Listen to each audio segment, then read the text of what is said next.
झाले. चालू करतो.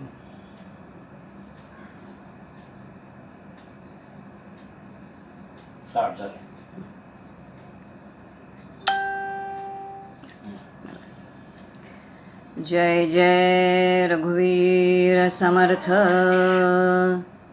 सदाशिवसमारंभां शंकराचार्यमध्यमाम् अस्मदाचार्यपर्यन्तां वन्दे गुरुपरम्पराम्. मन्नाथ श्रीजगन्नाथ मद्गुरो श्रीजगद्गुरु मदात्मा सर्वभूतात्मा तस्मै श्रीगुरवे नमः.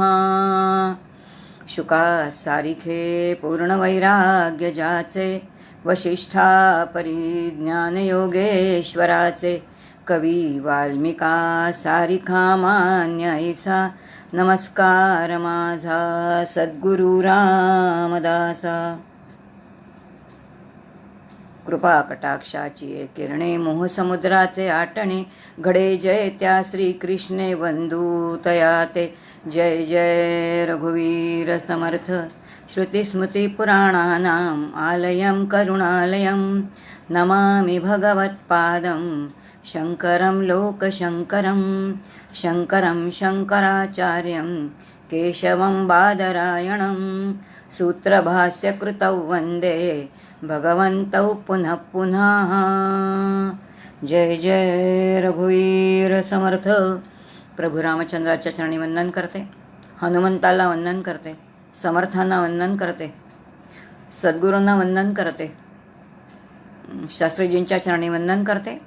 संत समागमचे सगळे जे वक्ते आहेत ते सर्व प्रवचनकार, सर्व कीर्तनकार, वैदिक कर्म करणारे सगळ्यांच्या चरणी वंदन करते. श्रोत्यांना सप्रेम अभिवादन करते. आणि आजचं चिंतन जे आहे ते आपलं चिंतन आज आपण सुरू करू.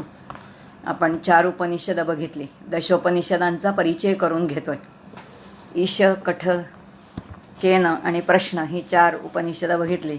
आज आपण 5वं उपनिषद जे आहे त्याचं थोडं चिंतन करणार आहोत. परिचय करून घेतोय. उद्देश इतकाच आहे की कुठेतरी उपनिषदांची भीती जावी आणि त्यातलं म्हणजे जो विषय आहे तो तुम्हा आम्हाला छान समजावा.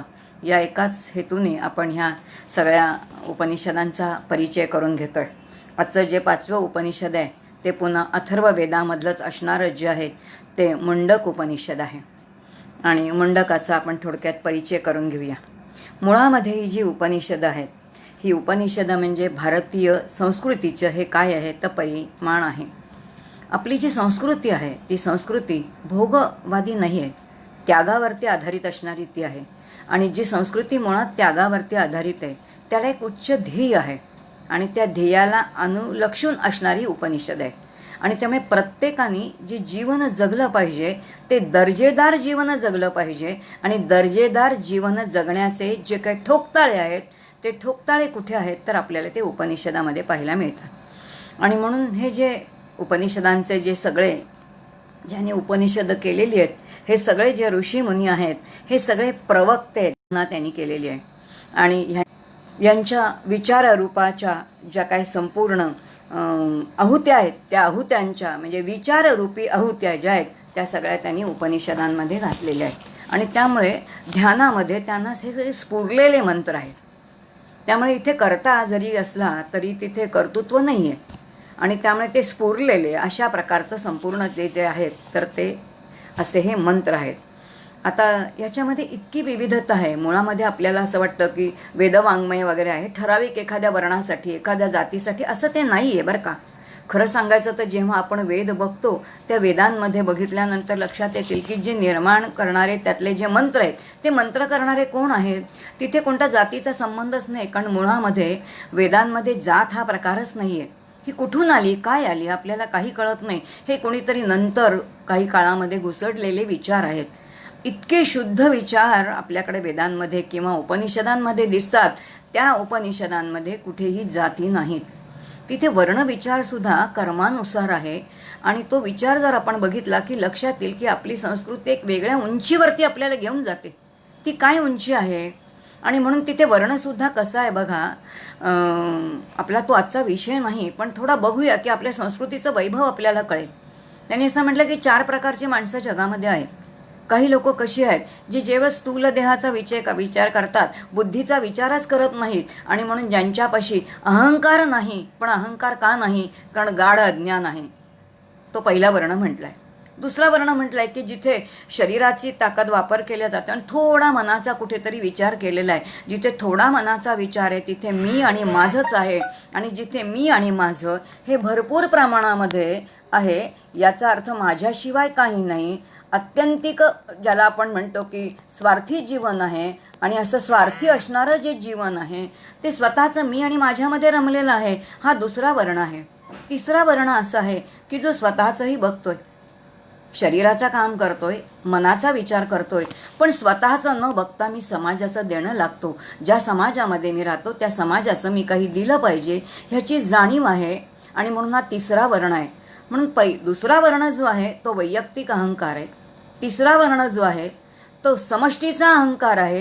कारण असा माणूस केवळ घरात न राहता समाजामध्ये जातो, समाजाचं काम करतो, समाजाचं रक्षण करतो. तिसरा वर्ण आहे. आणि चौथा म्हटलंय जिथे परिपूर्ण ज्ञान आहे आणि ज्ञानाने असणारी निरहंकारता आहे. असे 4 वर्ण आहेत. आता या 4 वर्णामध्ये कुठे जाती येतात का? येतच नाहीत. आणि म्हणून उपनिषदामध्ये जे काही मंत्र लिहिणारे सगळे आहेत त्यामध्ये किती विविधता आहे. त्या विविधतेमध्ये बघितल्यानंतर लक्षात येईल की त्या विविधतेमध्ये कुठेही जात नाही, वर्ण नाही, काही नाही. ज्याच्यामध्ये जाबालाचा पुत्र आहे की जो अत्यंत मोकळेपणाने सांगतोय की माझी माता दासी आहे, आणि त्यामुळे माझा पिता कोण आहे मला माहिती नाही. सत्य काम आहे, सत्याचं अधिष्ठान त्यांनी मान्य केलेलं आहे, आणि सत्य बोलण्या इतकं त्याच्यामध्ये धैर्य आहे. त्याच्या आईकडे पण ते धैर्य आहे. त्याचे मंत्र आपल्याला उपनिषदामध्ये दिसतात.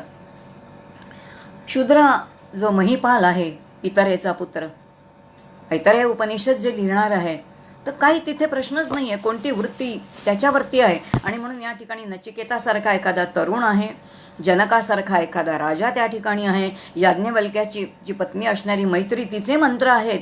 आणि म्हणून जे जे कोणी बुद्धिमान आहेत, ज्यांनी ज्यांनी जीवनावरती भाष्य केलंय, अशा सगळ्यांचे मंत्र जे आहेत ते मंत्र आपल्याला कुठे दिसतात? तर ते वेदांमध्ये दिसतात, उपनिषदांमध्ये दिसतात. याचा अर्थ किती एक दर्जेदार जीवन म्हणजे काय? प्रत्येकाला जिथे जिथे बुद्धिमत्ता विलक्षण आहे, ज्यांनी ज्यांनी जीवनावरचं भाष्य केलेलं आहे, त्या प्रत्येकाला उपनिषदांनी अत्यंत सन्मानाचं स्थान दिलेलं आहे. अशी ही उपनिषदांची विलक्षण असणारी काय आहे? तर विचाररूपी धारा या ठिकाणी आहे. आणि अत्यंत व्यापक एक दृष्टिकोन आपल्याला काय देतात? तर ही उपनिषदं देतात. आता असा व्यापक दृष्टिकोन ज्यावेळेला आपल्याला उपनिषदं देतात तेव्हा आपल्या जीवनाचा दर्जा उत्कृष्ट सहजच होतो. कसा होतो? त्यांनी म्हटलं की जिज्ञासू जी माणसं आहेत त्या जिज्ञासू माणसांची असीम जीवननिष्ठा की शेवटचा टप्पा, शेवटचा मानवतेची कृतार्थता कोणती असेल तर ती कृतार्थता माझ्या पदरी पडली पाहिजे. आणि त्यासाठी असीम असणारी जीवननिष्ठा आणि उदात्त सामाजिक विचार, जीवनमूल्य ही सगळी आपल्याला कोण देतात? तर ती उपनिषदं देतात. याचा अर्थ जीवनमूल्य, काय प्रकाराने मी जीवन जगलं पाहिजे, जीवनमूल्य, प्रत्येक कार्य माझं काम कसं असलं पाहिजे, हा सगळा विचार आपल्याला कुठे येतो? तर त्या उपनिषदांमध्ये येतो. आणि अशा प्रकाराने उपनिषद जे आहेत ते आपल्याला काय करतात? तर मार्गदर्शन करतात. आणि मग त्यांनी म्हटले की अशा जेव्हा मार्गदर्शन होतं तेव्हा आत्मज्ञान जी ब्रह्मविद्या हा उपनिषदांचा विषय आहे. आणि परिणामी काय होतं? तर आपल्याला अभयाची प्राप्ती होते. आणि जिथे अभयाची प्राप्ती होते तिथे जीवन सकारात्मक जीवन पद्धती आहे. आणि बुद्धी स्थिर म्हणजे स्थितप्रज्ञता सहजच आहे. बघा बरं, उपनिषदांच्या ब्रह्मविद्येचा पहिला परिणाम म्हटले अभयाची प्राप्ती. गीतेमध्ये 16व्या अध्यायामध्ये सद्गुणांची यादी आहे. अभयम सत्व संशुद्धीर म्हटलंय, निर्भयम नाही म्हटलंय. आपल्याला निर्भय व्हायला नाही सांगितलंय, अभय व्हायला सांगितलंय. मग अभयामध्ये काय आणि निर्भयामध्ये काही फरक आहे का? निश्चित फरक आहे. फार सुंदर शास्त्राने फरक दिलाय. शास्त्र असं म्हणतं एखादं लहान मूल आहे, लहान मुलाच्या बाजूला एखादा सर्प किंवा नाग गेला तर ते तान्हं बाळ त्या सापाला घाबरत नाही, म्हणजे ते बाळ निर्भय आहे का? ते निर्भय नाही, ते अज्ञानी आहे. आणि ते अज्ञानी असल्यामुळे ते सर्पाला घाबरत नाही. पण आपले संत आहेत, आपले ऋषीमुनी आहेत, ज्यांनी अनुभूती घेतलेली आहे की संपूर्ण विश्व ब्रह्मस्वरूप आहे, आणि अशांच्या समोर जेव्हा हिंस्त्रश्वापद जातं, त्यांच्यासमोर जेव्हा नाग जातो, त्यांच्यासमोर वाघसिंहासारखं एखादं हिंस्त्रश्वापद जातं, तेव्हा ते त्यांना काहीच करत नाही. कारण तिथे असणारं ज्ञान, म्हणजे तिथे असणारं चैतन्य आणि जीवाच्या ठिकाणी असणारं चैतन्य एकच आहे, याचं परिपूर्ण ज्ञान ज्या ऋषींना आहे, तसंच ते ज्ञान त्या हिंस्त्रश्वापदालाही आहे. आणि म्हणून ती श्वापदं संतांच्या चरणी नतमस्तक झालेली आपल्याला दिसतात. याचा अर्थ परिपूर्ण ज्ञानाने येणारी जी निर्भयता, त्याला अभय म्हणतात. आता हे जे अभय आहे, हे अभय कशाने प्राप्त होतं आपल्याला? तर आत्मज्ञानाने तुम्हा आम्हाला अभयता प्राप्त होते. आणि मग जिथे अभयता प्राप्त होते, तिथे जीवनाकडे सकारात्मक बघण्याचा दृष्टिकोन निर्माण होतो. हा दृष्टिकोन कुठून मिळणार आहे आपल्याला? तर उपनिषदांच्या अभ्यासाने येणार आहे. आणि मग त्याचा परिणाम म्हणून बुद्धी स्थिर होणार आहे. स्थितप्तस्य प्रज्ञा, कसं म्हटलंय की स्थितप्रज्ञ ज्याला म्हणतात, की ती स्थिर अशी असणारी प्रज्ञा, स्थिर बुद्धी, हे काय आहे? तर ते भगवंताचं देणं जे आहे ते तुम्हा आम्हाला त्या ठिकाणी मिळणार आहे. अशा उपनिषदांचा आपण विचार करतो. या उपनिषदांच्या सुरुवातीला एक श्लोक दिलाय. दशोपनिषद जी आपण प्रमुख मानतो, ती प्रमुख का मानतो? कारण या 10 उपनिषद, खरं तर पुष्कळ उपनिषद आहेत, पण ज्या 10 उपनिषदांवरती श्रीमद शंकराचार्यांनी टीका लिहिलेली आहे, भाष्य लिहिलेली आहे, ती प्रमुख मानली जातात. त्यांचा आपण विचार करणार आहोत. तो श्लोकच मुळात असा आहे, 10 उपनिषदांच्या नावाचा एक श्लोक आहे. तो आहे ईशकेन कठ प्रश्न मुंड मांडुक्य तित्तिरिही. पहिला चरण आहे. पहिल्या चरणामध्ये 7 उपनिषद दिलेत. दुसऱ्या चरणामध्ये 3 दिलेत. ऐतरेयम च छांदोग्यम च बृहदारण्यकम तयाहा. मग असे 2 चरण का केले? त्यांनी म्हटले पहिल्या चरणामधले जे 7 उपनिषद आहेत, ही 7 उपनिषद काय करतात? तर ती 7 उपनिषद त्याच्यामध्ये एक क्रम आहे. आणि तो क्रम कोणता आहे? तर पहिली 7 उपनिषद ही तात्विक विषयांना स्पर्श करणारी आहे. ब्रह्मविद्या हा तात्विक विषय. ब्रह्म म्हणजे काय, ब्रह्माचं स्वरूप म्हणजे काय, या तात्विक विषयाला स्पर्श करणारी पहिली 7 उपनिषद आहे. आणि नंतरची जी 3 आहेत, म्हणजे ऐतरेय उपनिषद, छांदोग्य आणि बृहदारण्यक, ह्यांचं वैशिष्ट्य काय आहे? यात ब्रह्मविद्या आहेच, पण त्याचबरोबर तत्कालीन इतिहास, त्या काळचं जीवन कसं होतं, त्या काळाची सामाजिक परिस्थिती कशी होती, याचा अर्थ त्या काळाची सामाजिक परिस्थिती, समाजाचे पडसाद कसे होते, व्यष्टी आणि समष्टी याचं परिपूर्ण असणारं दर्शन जे आहे, त्या शेवटच्या 3 उपनिषदांमध्ये आपल्याला मिळतं. आणि म्हणून नुसतं केवळ शिकणं नाही आहे, की पिंडाचा विचार करून प्रत्यक्ष ज्यावेळेला आपण समष्टीमध्ये जातो तेव्हा त्याचा काय परिणाम होतो, हा सगळा विचार कोणता आहे? तर त्या शेवटच्या 3 उपनिषदांमध्ये येतो. आणि त्यातलं जे आहे ते 5वं उपनिषद म्हणजे मुंडक उपनिषद, हेही अथर्ववेदाचं असणारं आहे. आणि त्या उपनिषदाचं आपण आज थोडं चिंतन करणार आहोत. आता उपनिषद शब्दाची व्याख्या आपण बरेच वेळेला बघितली. आज अगदी एका ओळीमध्येच बघायची आपण, फार पुन्हा त्याचं चिंतन करायचं नाही तर आपल्याला उपनिषदाच्याकडे बघायला थोडा वेळ कमी मिळेल. आता लक्षात येईल, उपनिषदामध्ये उप आणि नि हे 2 उपसर्ग आहेत आपण बघितलं, आणि सद हा धातू आहे. अगदी एका वाक्यामध्ये जर बघितलं तर उप म्हणजे जवळ बसणे, नि म्हणजे अगदी मनापासून नम्रतेने लीन होऊन बसणे, आणि सद म्हणजे बसणे. आणि थोडक्यात म्हणजे काय, तर सद्गुरूंच्या जवळ बसून अत्यंत नम्र भावाने, लीन भावाने आत्मज्ञानाची दीक्षा घेणे, आणि नुसती दीक्षा न घेणे तर तशी अनुभूती घेणे, आणि अनुभूती घेण्यासाठी जे मार्गदर्शन करतं त्याला उपनिषद म्हणतात. इतकी सोपी व्याख्या आपण केली आज. म्हणजे सद्गुरूंच्या जवळ बसलं पाहिजे, ज्ञान्यांच्या जवळ बसलं पाहिजे, आणि आत्मज्ञानाची दीक्षा घेतली पाहिजे. मी कोण आहे हा पहिला प्रश्न समर्थांनी विचारले. गेला संतांजवळ तर पहिल्यांदा 2च प्रश्न विचारा, मी कोण आणि देव कोण. बाकी काही विचारू नका. आपण जातो पण बाकी सगळं विचारतो, पण हे 2 प्रश्न सोडून विचारतो. आणि आता लक्षात येईल की आत्मज्ञान जे आहे ती दीक्षा आपल्याला संतांच्या चरणी बसून घ्यायचे, ते उपनिषद आहे. आता आपण जे मुंडक उपनिषदाचं चिंतन करणार आहोत, त्या शब्द म्हणजे ते जे शीर्षक आहे त्याच्याविषयी थोडं चिंतन करू. मुंडक हे जे आहे अथर्ववेदी आपण बघितलं की अथर्ववेदातलं हे संपूर्ण उपनिषद आहे. आपण आज 4ही वेदांचा थोडक्यामध्ये विचार करणार आहोत, आणि त्यामुळे तो पुढे येईलच. पण हे जे आहे तर हे कोणी सांगितलेलं आहे तर अंगिरस जे ऋषी आहेत ते अंगिरस ऋषी हे याचे आचार्य आहेत. त्यांचा शिष्य कोण आहे तर शौनक ऋषी जे किंवा हे जे आचार्य आहेत शौनक हे त्याचे आचार्य आहेत असं सांगितलं आहे. याचं स्वरूप कसं आहे, याच्यामध्ये 6 प्रकरणं आहेत. याचा अर्थ 3 जे मुख्य आहेत ती 3 जी काही प्रकरणं आहेत किंवा ज्याला अध्याय म्हणतात त्या 3 अध्यायाला नावच काय आहे तर त्यांनी अध्याय न म्हणता मुंडक म्हटलं आहे.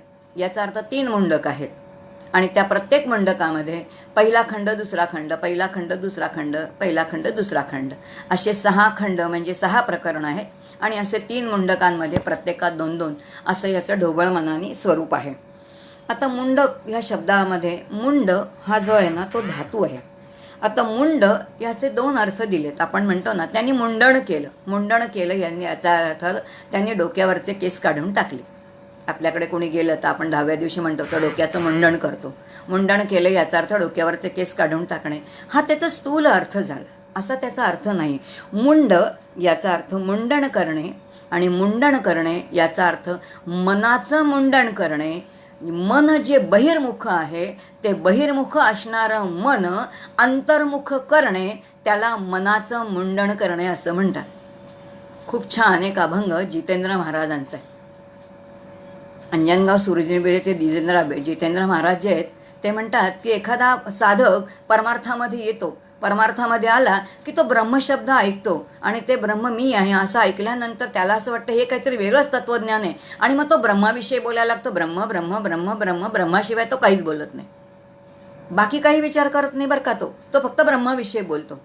आणि मग अशा साधकाच्यासाठी ते जितेंद्र महाराज म्हणतात ब्रह्म ब्रह्म काय म्हणताय ते असं म्हणतात आधी तुम्ही मन मुंडा आणि मग तुम्ही ब्रह्म धुंडा. काय विचार आहे बघा, आधी मन मुंडा मग तुम्ही ब्रह्म धुंडा. याचा अर्थ आधी मन मुंडायला शिका, मन मारायला शिका. जे जे माझ्या मनाला पाहिजे ते नाही द्यायचं, त्या मनाला थोडंसं दुसरीकडे वळवा, मनाचं मुंडण करा. जोपर्यंत मनाचं मुंडण करणार नाही तोपर्यंत ब्रह्मापर्यंत जात आहे, मगच ब्रह्माला ढूंढता येईल. म्हणून मन मुंडा रे तुम्ही, मन मुंडा मग तुम्ही ब्रह्म धुंडा असं ते म्हणतात त्या अभंगामध्ये. तोच विषय इकडे दिलेला आहे. त्याने असं म्हटलं मुंडण करणे याचा अर्थ मनाचं मुंडण करणे. आणि मनाचं मुंडण केल्याने त्यांनी म्हटले की व्यक्तीला हे मुंडण काय करतं तर अविद्येपासून अज्ञानापासून हे मुंडण त्याला मोकळं करतं. मनाचं जे धावणं थांबलं की मग अविद्या अज्ञान हळूहळू जाते, कारण मग मन स्थिर होतं. मनाच्या निमित्ताने बुद्धी स्थिर होते, कारण मन स्थिर झालं की बुद्धीला काही काम नाही, मग बुद्धी मोकळी होते, मग तिचा बरोबर ती योग्य विचार करते.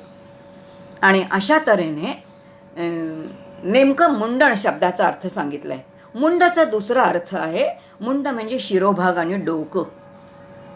डोकं ह्यालाही दुसरा अर्थ नाव आहे की मुंड म्हणजे डोकं किंवा शिरोभाग. मस्तक म्हणजे मुंड. आता त्यांनी म्हटलंय तत्कालीन आता आपल्याकडे बघा आपण ज्यावेळेला संन्यासी बघतो, हे संन्यासी कसे आहेत तर हे संन्यासी मुंडण करून चाललेले आहेत, भगवे कपडे चाललेले आहेत. आणि त्यामुळे त्यांचं जे प्रतीक आहे मुंडण करणं हे प्रतीक समाजामध्ये आदराचं स्थान आहे.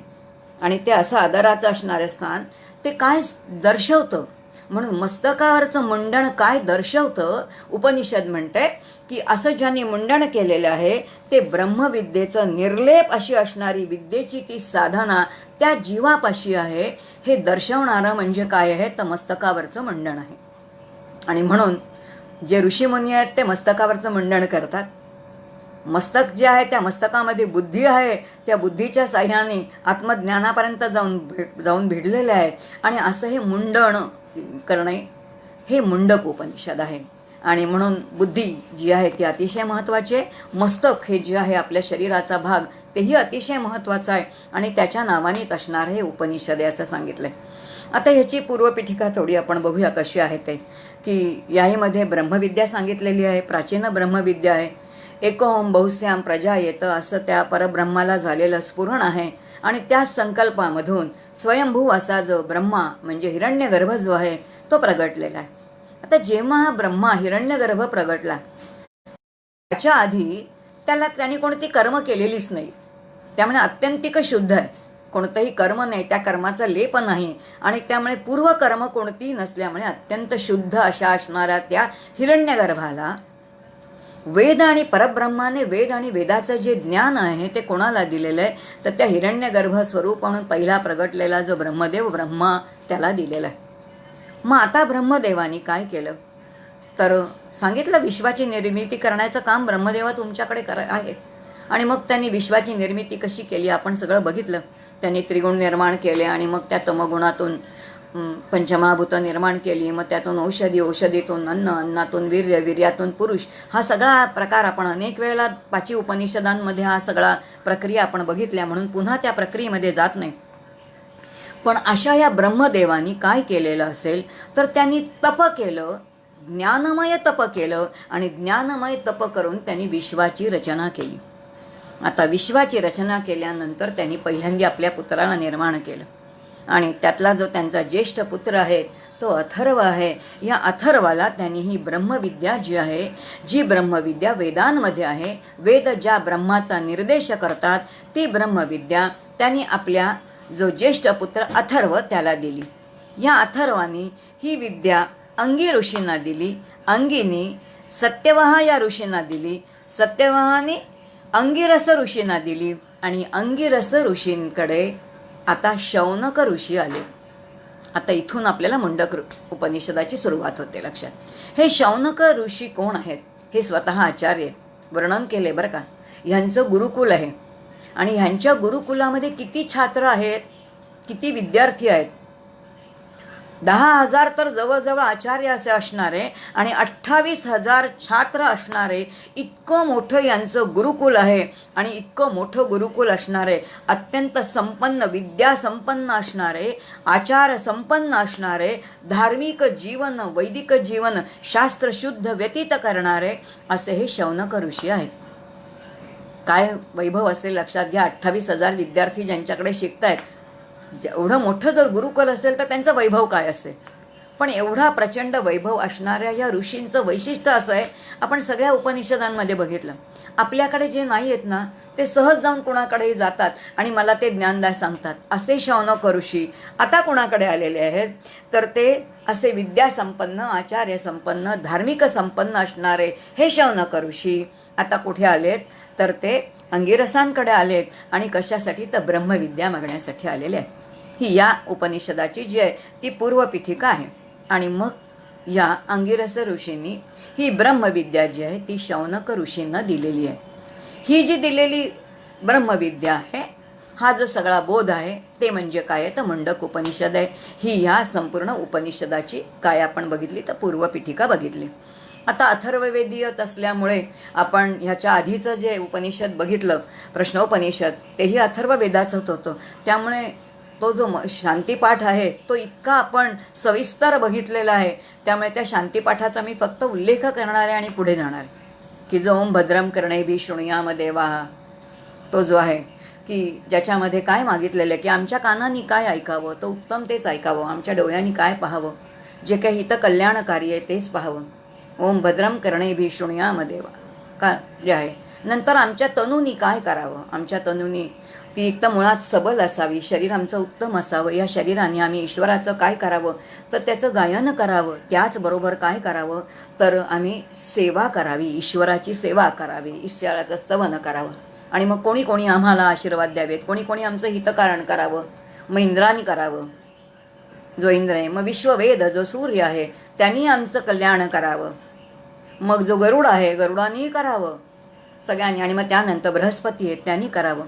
हा सगळा जो आशीर्वाद आहे. आणि म्हणून या ठिकाणी गुरु आणि शिष्य दोघांनी मिळून काय केलेलं आहे, तर परमात्म्याचं काय केलेलं आहे, तर ओमच्या निमित्ताने निर्गुण निराकार ब्रह्माचं काय केलं, वस्तुनिर्देश केला आहे आणि प्रार्थना केली आहे. आणि म्हणून प्रार्थनेच्या निमित्ताने नमस्कार रूप क्रिया मंगल आणि आशीर्वाद मागितलेत परमात्म्याचे. हे सगळं त्याने केलं. आणि असा हा जो शांतिपाठ आहे तो संपूर्ण शांतिपाठ आपण बघितलेला आहे आणि तो सविस्तर पाहिला आहे, म्हणून त्याला पुन्हा मी खूप स्पर्श करत नाही. आणि मग त्या ठिकाणी ओम शांती शांती म्हणून आध्यात्मिक शांती म्हणून माझं शरीर अत्यंत स्वस्थ असावं. त्याचबरोबर आधिभौतिक शांती, याचा अर्थ माझ्या आजूबाजूचे सगळं जे वातावरण आहे तेही कसं असावं, मला अनुकूल असावं. आणि त्याचबरोबर आधी दैविक शांती, याचा अर्थ सर्व देवदेवता मला अनुकूल असाव्यात. ह्या तीनच गोष्टी आपल्या परमार्थामध्ये प्रतिबंध करणारं पहिलं शरीर आहे, त्यानंतर आपल्या आजूबाजूचे सगळे नातेवाईक, सगळे सोयरे आहेत, आणि त्यानंतर काही येणाऱ्या आपल्याला आपदा दैविक असणाऱ्या ह्या सगळ्यांचापासून आमचं काय करावं तर रक्षण करावं. आणि म्हणून या तिन्ही तापांची जी आहे, या तिन्ही ताप मला याच्यातून मुक्त करा अशी केलेली ती प्रार्थना आहे. आणि मग या मंत्रानंतर आपण प्रत्यक्ष जे आहोत तर त्या प्रत्यक्ष उपनिषदामध्ये जाऊया. शौनक ऋषी जे आहेत ते आता अंगिरस ऋषींकडे आलेले आहेत आणि अंगिरस ऋषींकडे शिष्यभावनेने आले.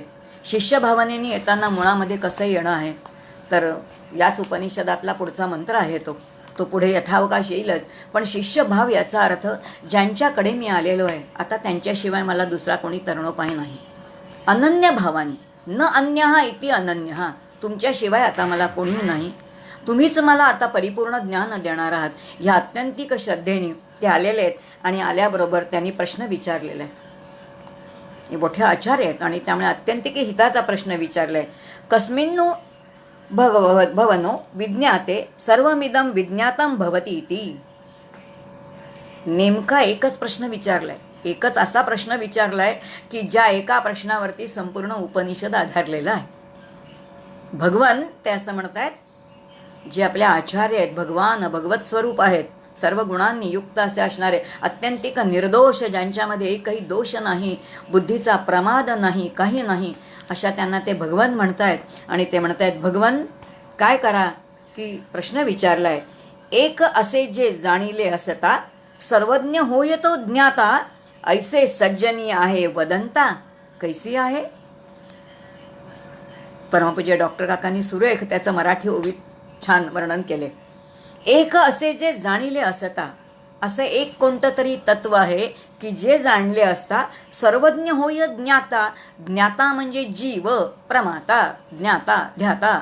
हा जो ज्ञाता जीव आहे तो जीव सर्वज्ञ होतो.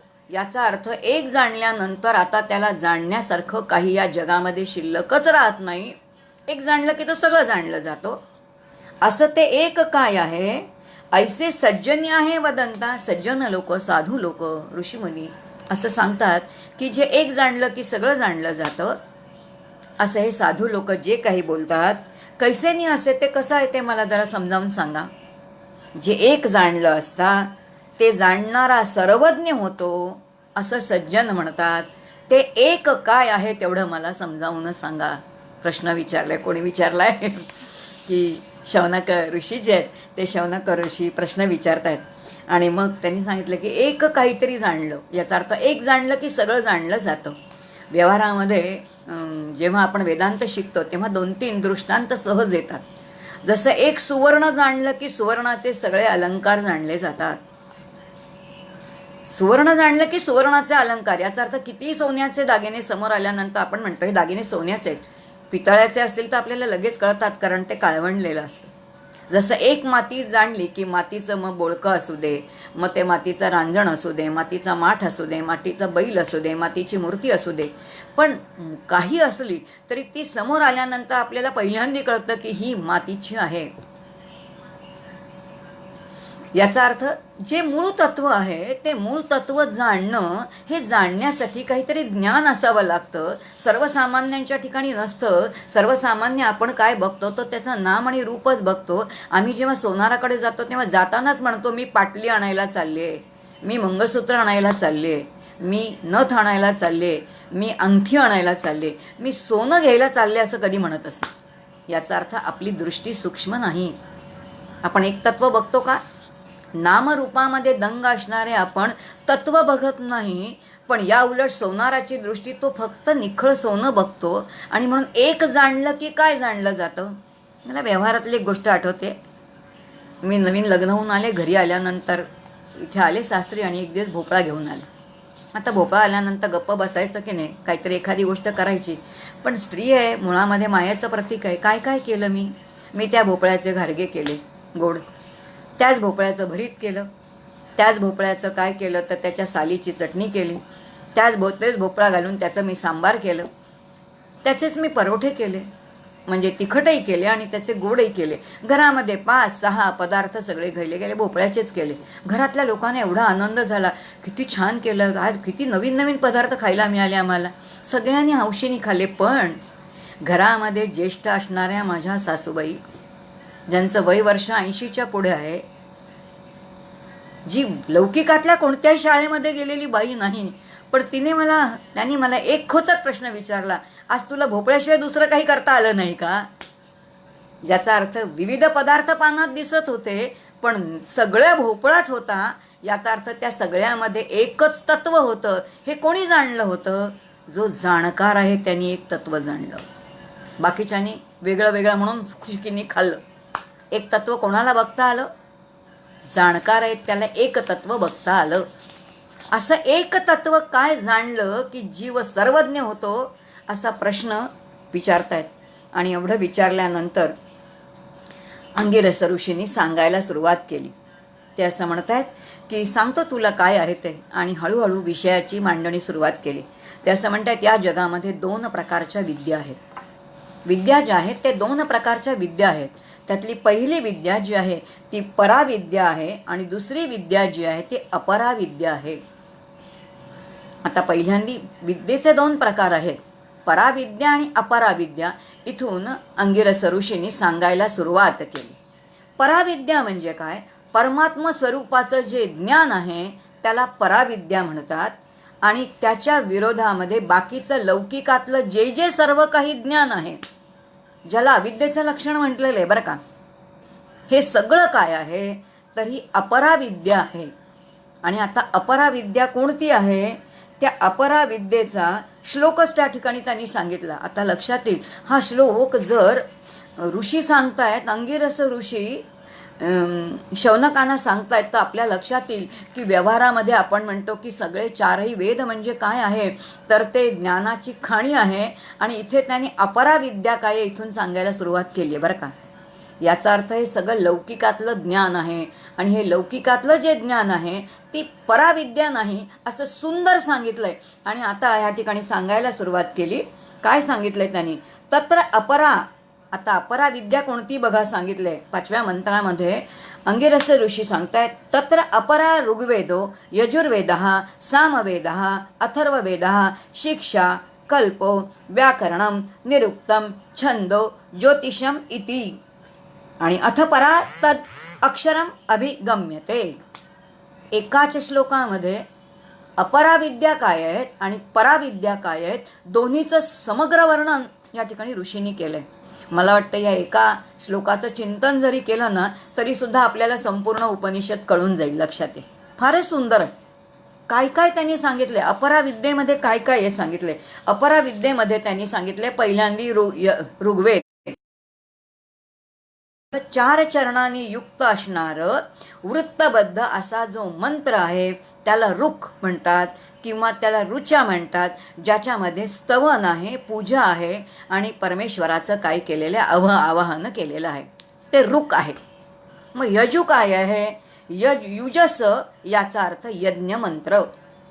यज्ञ उपासनेचे शास्त्र विधी ज्याच्यामध्ये दिलेला आहे तो काय आहे? तो युजस म्हणजे तो यजुर्वेद आहे. तिसरं त्यांनी म्हटले सामवेद.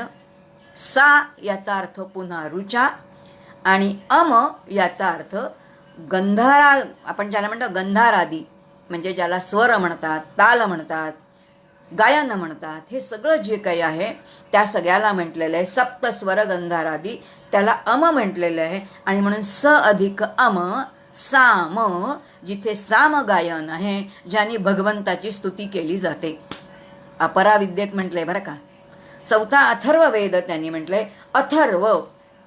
अथर्व याचा अर्थ जिथे काही चंचलता नाही, स्थिरता आहे, बुद्धीची स्थिरता आहे, म्हणून अथर्ववेद आहे ना. किंवा आपण म्हणतो ना अथर्व शीर्ष आहे, जिथे बुद्धीची चंचलता नाही, स्थिर बुद्धी आहे, असं ते देणारं प्रातिनिधिक स्वरूपाने ब्रह्मतत्वापर्यंत घेऊन जाणारं, तत्वनिर्देशन करणारं, स्वरूप निर्देशन करणारा असा वेद कोणता आहे? तर तो अथर्ववेद. आणि म्हणून हे 4 वेद. शिक्षा म्हणजे काय आहे? तर जे वर्ण आहेत, वर्ण याचा अर्थ आपण अक्षर म्हणतो ना, अक्षरांचे जे मूळ वर्ण आहेत, क ख ग घ ङ च छ ज झ न, हे वर्ण, या वर्णांचं शास्त्र ज्याला आपण इंग्रजीमध्ये फोनेटिक्स म्हणतो, ते दीर्घ कसे उच्चार करायचे, रस्व कसे उच्चार करायचे, या सगळ्याला शिक्षा म्हणतात. त्यानंतर कल्प म्हणजे कर्म आणि त्याचा आचार, म्हणजे कर्म करण्याचे जे नियम आहेत त्या नियमांचे संपूर्ण आचार काय आहेत हे सगळं कशामध्ये येतं, तर ते त्या सगळ्या कल्पामध्ये येतं. त्यानंतर व्याकरण, व्याकरणामध्ये शब्दांचं अनुशासन येतं, त्यांची रूपं येतात, वाक्यांशी त्या शब्दांचा असणारा संबंध काय येते सगळं येतो, त्याचा अर्थ काय येते येतो. त्यानंतर निरुक्त, निरुक्त हे थोडंसं व्याकरणाच्या जवळ जाणार आहे. प्रत्येक शब्दाची व्युत्पत्ती काय आहे ही कुठे मिळते आपल्याला, ते ती निरुक्तामध्ये मिळते. प्रत्येक धातू, प्रत्येक शब्द, प्रत्येक शब्दाचे विविध अर्थ, त्याच्या छटा हे कुठे मिळतं, तर ते निरुक्तामध्ये मिळतं. आणि छंद म्हणजे छंदस, छंदस म्हणजे छंद. आपण म्हणतो नॉनष्टुप छंद आहे, गायत्री छंद आहे, त्याच्यानंतर उष्णिक छंद आहे, बृहती छंद आहे, पंक्ती छंद आहे, जगती छंद आहे, त्रिष्टुप छंद आहे. हे जे सगळे छंद. आणि त्यानंतर ज्योतिष हे शेवटचं शास्त्र, की जी यज्ञ यागादी कर्म करायची आहेत ती कर्म कधी करायची, त्याची दिशा कोणती असावी, त्याचा काळ कोणता असावा, मग कोणतं नक्षत्र असावं, त्याचा काय परिणाम होणार आहे त्या यज्ञावरती, हे सगळं ज्याच्या स्वाधीन आहे ते ज्योतिष. आता हे 4 वेद आणि 6 शास्त्र हे सगळं काय आहे, तर ही अपराविद्या हे सांगितलं आहे. म्हणजे लौकिकातलं ज्ञान आहे. या लौकिकाच्या ज्ञानाने हे आपल्याला केलंच पाहिजे, कारण याच्यामध्ये काय आहे ते ही आपल्याला करावं लागेल, कारण का ते एक प्रकारची उपासना आहे. पण हे मला ब्रह्मज्ञाना नाही करून देणार, याने माझे चित्तशुद्धी होणार, आणि चित्तशुद्धी हा परमार्थाचा मूळ पाया आहे. आणि मग तो जर वेदांताचा जर मूळ पाया असेल तर ते आपल्याला ही सगळी कर्म करायची आहेत. पण ही अपराविद्या सांगितलेले. मग आता पराविद्या म्हणजे काय, जी अक्षर तत्वापर्यंत मला घेऊन जाणार आहे ती पराविद्या आहे. आणि आता पराविद्येचं सांगितले, अक्षर म्हणजे आढळ, अक्षर म्हणजे अचळ, ऐसा परमात्मा समूळ जेणे कळे. आता पराविद्येचं वर्णन केलंय, सुरेख सांगितलंय.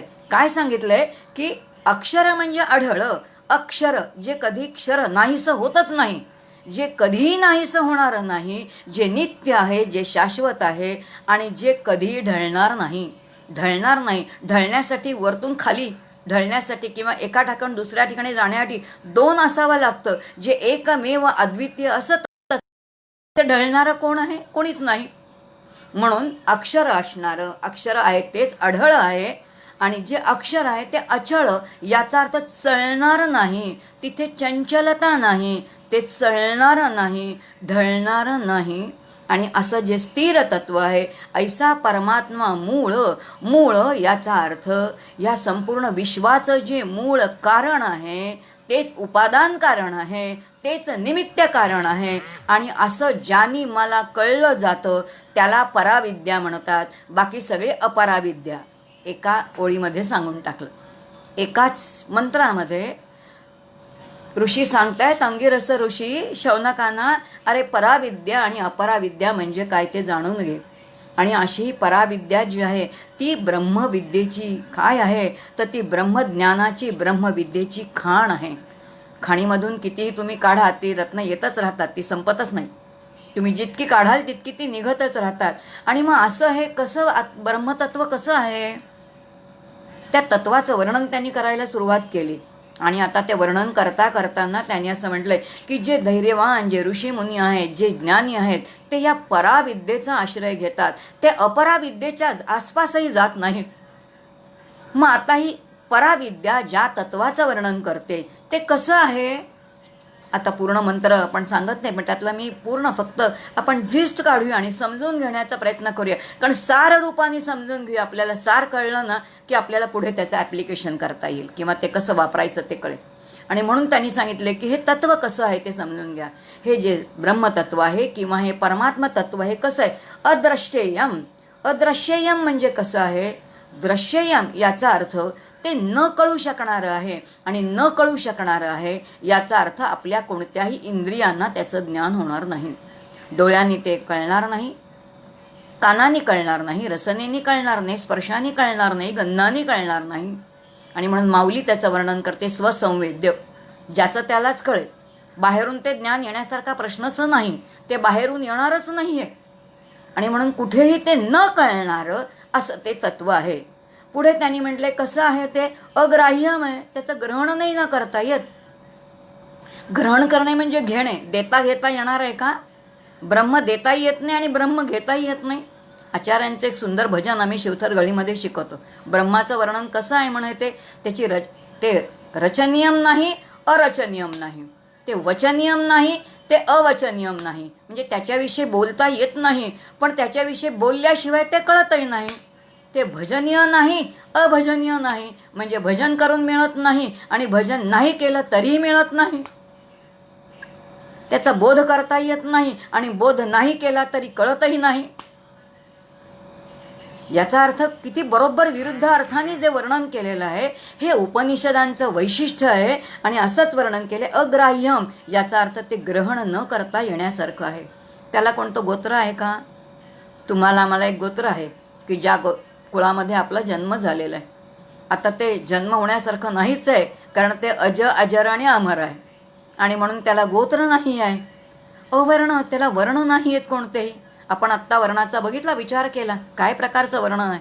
वर्णन आपण आता बघितलं. वर्ण कशावरती आधारित आहेत? तर ते अज्ञानावरती आधारित आहेत. आणि म्हणून अज्ञानजन्य काय आहे? अहंकारित आहे. व्यक्तिजन्य अहंकार आहे, समष्टीचा अहंकार आहे आणि ज्ञानजन्य निरहंकारता, हे 4 वर्ण आहेत. ह्या 4 वर्णांच्या पलीकडे काय आहे? तर ते पलीकडे असणारे अग्राह्य असं ते परमात्मे तत्व आहे असं सांगितले. आणि म्हणून त्याला गोत्र नाही, त्याला वर्ण नाही. अचक्षु, डोळे आहेत का त्याला? नाही ना. त्याला डोळे नाहीत आणि डोळ्यांनी त्याला पाहता येणार नाही. त्याला कान नाहीत, त्याला हात नाहीत, त्याला पाय नाही. नित्य सत्य असं असणारं ते काय आहे? असतची असे असं ते आहे. अत्यंत व्यापक असं असणारं ते काय आहे? अत्यंतिक सूक्ष्म तत्व, शास्त्रांनी ज्याला भूमा म्हटलेले, अत्यंत व्यापक असणारं असं ते तत्व. आणि म्हणून यद्वै भूमा तत् यदाल्पम तत् दुःखम असं म्हटलं. आणि असं हे तत्व कसं आहे? असं हे ब्रह्मतत्व, असं हे परमात्मे तत्व ते अव्यय आहे. आणि पुढे त्या मंत्रामध्ये म्हटले हेच भूतयोनी आहे. आणि भूतयोनी याचा अर्थ भूत, भवती म्हणजे होणे, आकाराला येणे, जन्माला येणे. जे जे झालेलं आहे या विश्वामध्ये जड आणि चेतन, जे जे झालेलं आहे, जे जे निर्माण झालेलं आहे, त्या सगळ्याचं जन्माचं कारण कोणतं असेल तर ते हेच तत्व आहे. आणि म्हणून तेच भूतयोनी आहे.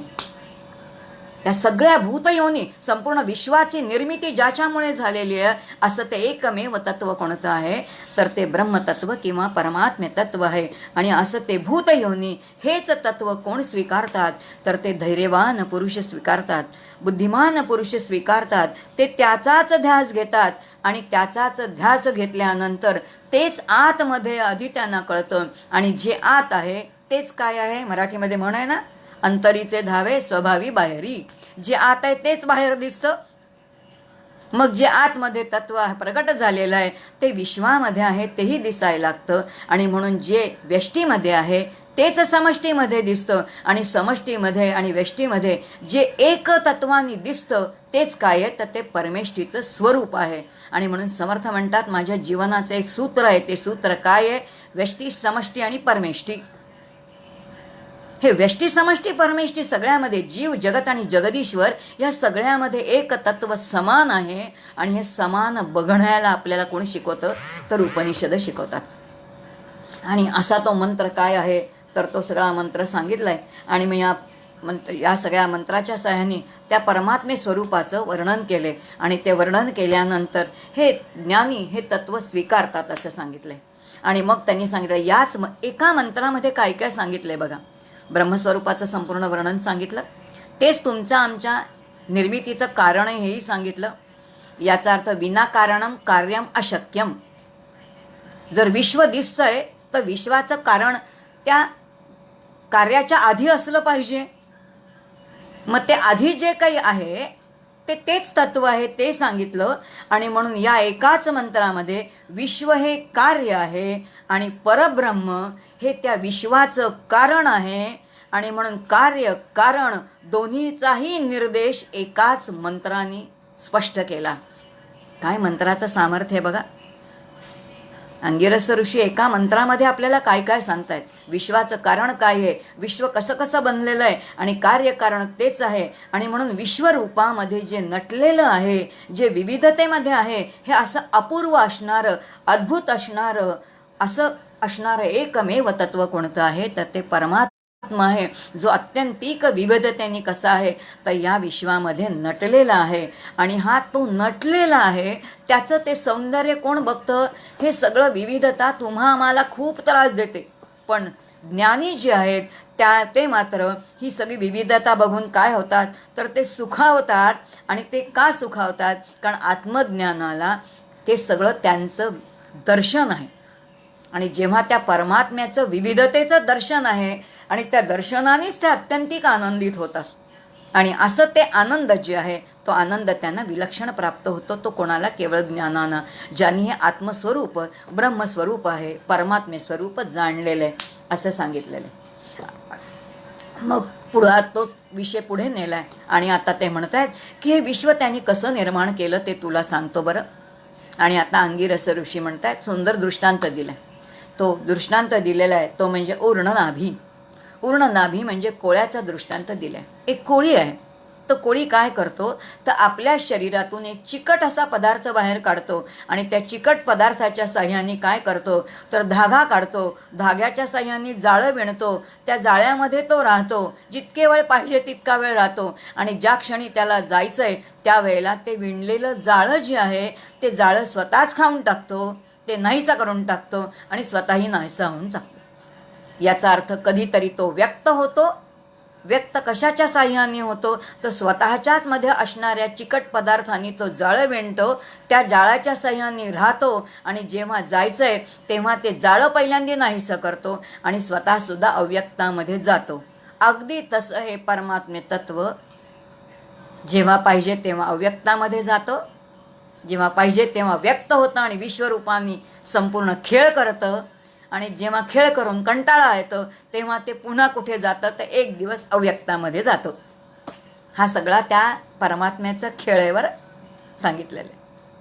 आणि असा ह्या कोळीप्रमाणे काय करतो तर त्यांनी हे ऊर्णनाभीप्रमाणे काय करतो ते विश्व त्यांनी बनवलं. कसं बनवलं तर ह्याचं उपादान कारण तोच आहे आणि निमित्त कारणही तोच आहे. आणि उपादान कारण त्यालाच एकोहम आमचं स्फुरण झालं.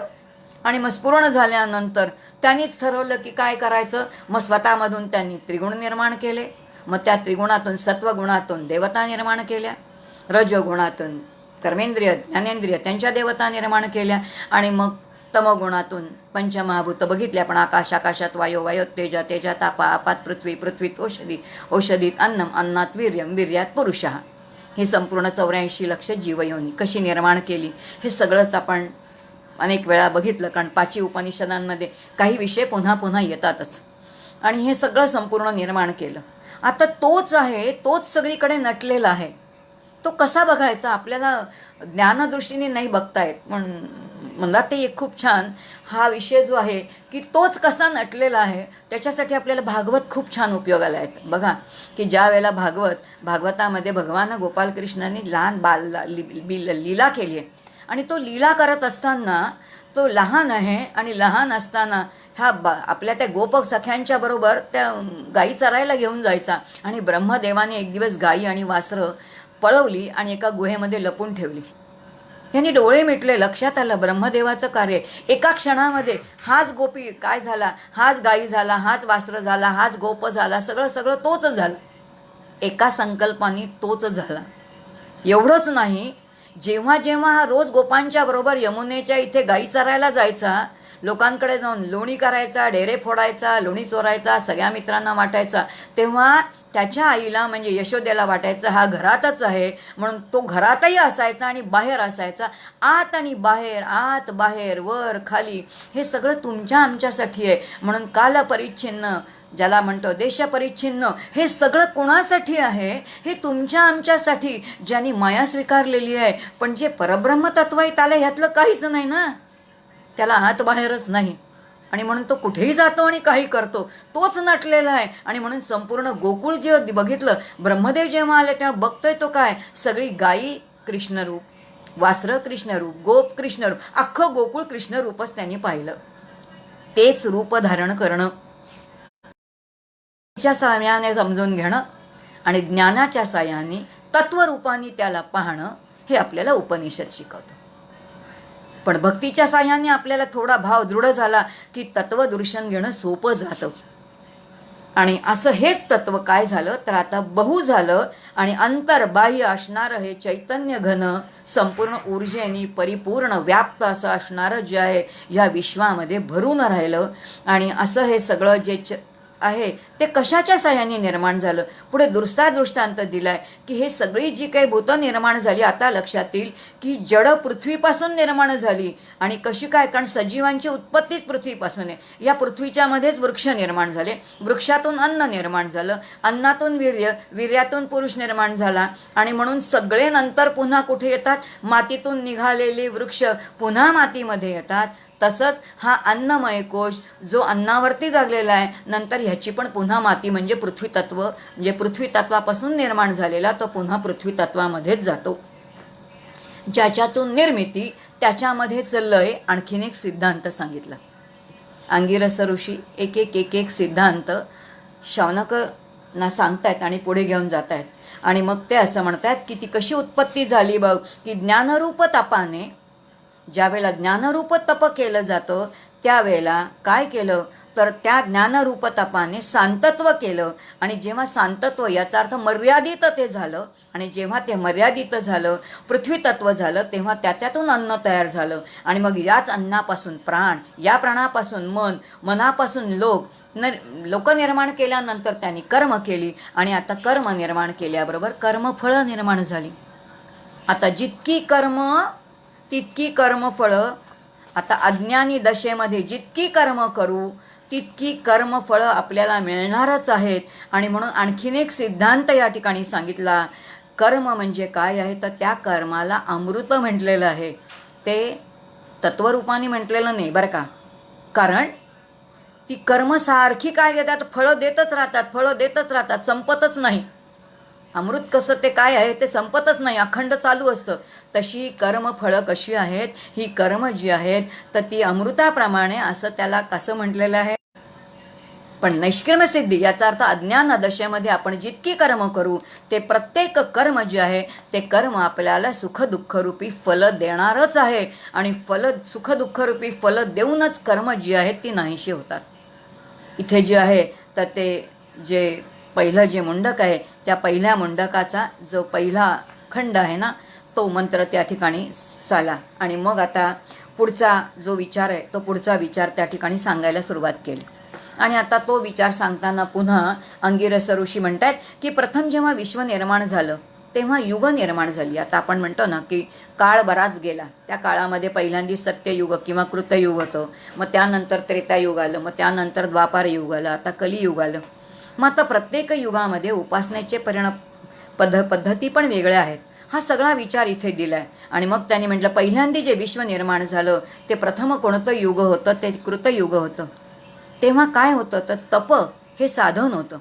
आणि ज्या वेळेला तप हे साधन होतं तेव्हा माणसं कमी होती आणि अरण्य होती ना, झाडं वृक्ष ही खूप प्रमाणात होती. माणसं अत्यंतिक स्वावलंबी होती. आणि स्वावलंबी असणाऱ्या माणसांचं परमात्मे प्राप्तीचं एकमेव साधन ध्यान हे होतं, तप हे होतं. आणि म्हणून सर्व लोक, कमी माणसं होती, ती तपस्वी होती, ध्यान करणारी होती.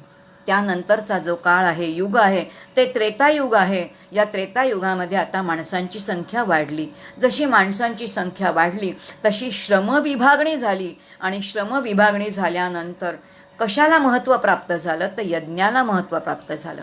आणि म्हणून मग आता परमेश्वर प्राप्तीचा कोणता मार्ग झाला तर यज्ञयागाला महत्त्व आलं. अग्नीचं किती महत्त्व आहे, अग्नी म्हणजे काय आहे, तो आदित्य म्हणजे काय, अग्नितत्व म्हणजे काय, आपण एका उपनिषदाचा पूर्ण तो विषयच बघितलेला आठवत असेल तर. आणि म्हणून यज्ञाला महत्त्व प्राप्त हे कोणतं आहे तर त्रेतायुगामध्ये. मग त्यानंतरचे जे युग आहे ते द्वापार युग आहे.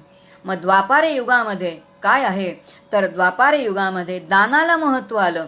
आणि दानाला महत्त्व आल्यानंतर इथे कशी परमेश्वराची प्राप्ती तर इथे लीला वर्णनाने, लीला वर्णन करणं याचाच अर्थ त्या परमेश्वराच्या गुणगान करणं, त्याचं स्तवन गाणं, त्याच्याविषयी बोलणं. आत्मावारे श्रोतव्य मंतव्य निदिध्यास तत्श्रवणम तत्कथनम, त्याच्याविषयीच ऐकणं आणि त्याच्याविषयीच बोलणं.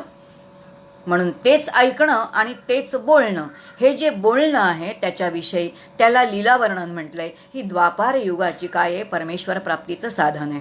आणि त्यानंतर कलियुगामध्ये त्यांनी सांगितले हे सगळंच मागे पडलं आणि मग काय झालं तर इथे जीवन अत्यंत कृत्रिम झालं. आणि आता महत्त्व कशाला प्राप्त झालं तर भक्तीला महत्त्व प्राप्त झालं. आणि मग इथे एकमेव साधन राहिलं ते म्हणजे नामसंकीर्तन किंवा नामसाधन. कलियुगामध्ये परमात्मे प्राप्तीचं एकमेव साधन सांगितले बरं का, नामसाधन. हा सगळा विचार या ठिकाणी दिला. आणि मग आता ते पुढे घेऊन जात आहेत आणि ते असं म्हणतात की बुद्धी जी आहे ती बुद्धी काय करते, हे जे ऋषीमुनी आहेत ह्या ऋषीमुनींनी हे सगळे मंत्र जे आपल्याला सांगितलेत ते त्यांनी काय केलं असेल, त्यांना त्यांच्या बुद्धीमध्ये ते स्फुरले. आणि ते नुसते स्फुरले नाहीत तर त्या ऋषींना कर्माचा मंत्ररूप साक्षात्कार झाला.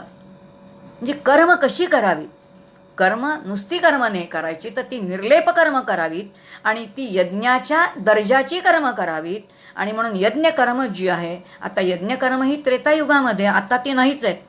पण त्या यज्ञाचे विधी काय आहेत, यज्ञाचे विधी त्याचे काय, त्याचे निषेध काय, त्या यज्ञ तो अग्नी कसा प्रज्वलित झाला पाहिजे, त्याच्यामध्ये कोणत्या कोणत्या हवी घातल्या पाहिजेत, मग त्याच्यामध्ये तीळ घातले पाहिजेत, त्याच्यात तूप घातलं पाहिजे, त्याचं प्रमाण किती असलं पाहिजे, तो अग्नी किती प्रदीप्त असला पाहिजे, त्या ज्वाळा त्याच्या फोफवलेल्या असला पाहिजे, त्याच्या दूर नको, मग त्यात काय काय आहुती घातल्या पाहिजेत, या अग्निहोत्राचं समग्र वर्णन या ठिकाणी केलेलं आहे.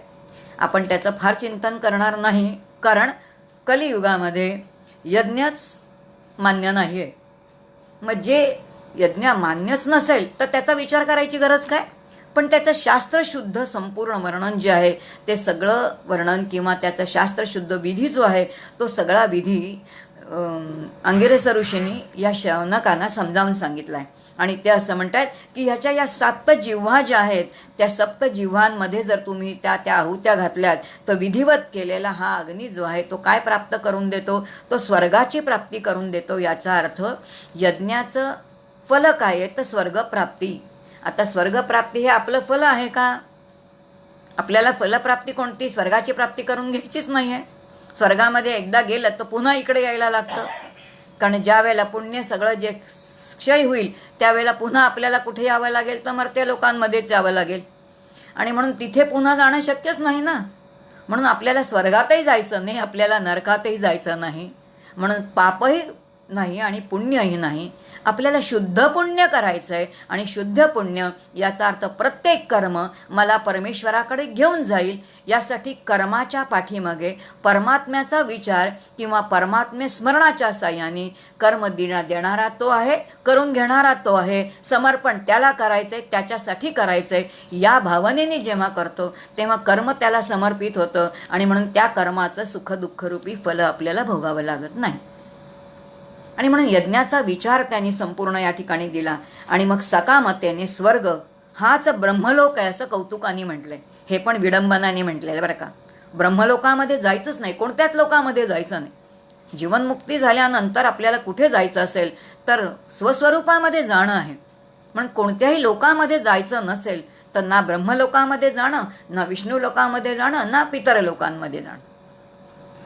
म्हणून विडंबनेने या ठिकाणी सांगितलं की स्वर्गलोक ज्या ठिकाणी विलक्षण सुख दिलेलं आहे किंवा विलक्षण काय आहे तर अनेक प्रकारचे भोग आहेत, जिथे तहान नाही, भूक नाही, अमृत आहे, सगळं आहे, दीर्घायुष्य आहे, हे सगळं जरी असलं तरी ज्या वेळेला पुण्य संपणार तेव्हा त्या क्षणी आपल्याला परत इकडे यावं लागणार.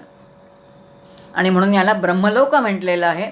आणि यात नेमकी कसली आहुती घालायची हे जर कळलं नाही, आता ह्या सगळ्या यज्ञाचे विधी सांगितलेत बरं का. आणि मग त्यांनी म्हटलंय की हा यज्ञ विधिवत केला आणि नेमकी कसली आहुती घालायची हे जर कळलं नाही तर यज्ञ ज्यांनी केलेला आहे ते पती पत्नी 2 जणं आणि 16 जणं ऋत्विज, असे काय जणं आहेत, असे 18च्या 18 जणं कुठे जातात, अनित्य गतीला जातात. म्हणजे दिसायला काय दिलं, आम्ही एवढा मोठा यज्ञ केला, आम्ही काय केला, नवचंडी याग केला, आम्ही ब्रह्मणस्पती याग केला, एवढं सगळं केलं. पण हे सगळं करून सुद्धा जर ज्याची आहुती घालायची आहे म्हणजे अहम ममतेची ह्या 2 आहुत्या जर त्याच्यात पडलेल्या नसतील तर मात्र काय आहे तर हे पती पत्नी 2 जण आणि 16 जण जे करणारे यज्ञ आहेत ते 18च्या 18 जण कुठे जातात, तर ते सगळेच्या सगळे कोणत्या गतीला जातात, तर ते अनित्य गतीला जातात असं सांगितलं आहे. आणि म्हणून कलियुगामध्ये यज्ञकर्माचाच निषेध सांगितलेला आहे.